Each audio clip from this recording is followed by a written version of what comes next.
कर्जाच्या ओझ्याखाली शेतकऱ्याचा अंत, पिंजरमध्ये अल्पभूधारकाची आत्महत्या, शासन मदतीची मागणी। नमस्कार, आपण पाहत आहात धुमाकूळ महाराष्ट्र न्यूज। अकोला जिल्ह्यातील बार्शीटाकळी तालुक्यातून एक अतिशय दुर्दैवी बातमी समोर आली आहे।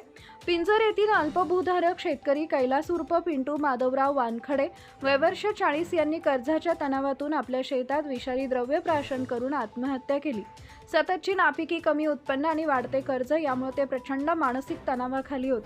जिल्हा मध्यवर्ती बँकेचे सुमारे 80,000 रुपये कर्ज तसेच खाजगी व हातउसनी कर्जाचा तगादा यामुळे ते पूर्णपणे हतबल झाले होते। या दुर्दैवी घटनेमुळे परिसरात हळहळ व्यक्त होत असून त्यांच्या मागे पत्नी आणि 2 मुली असा परिवार आहे। कुटुंबियांनी शासनाकडे मागणी केली आहे की या घटनेची शेतकरी आत्महत्या म्हणून नोंद घेऊन त्यांना तात्काळ आर्थिक मदत देण्यात यावी।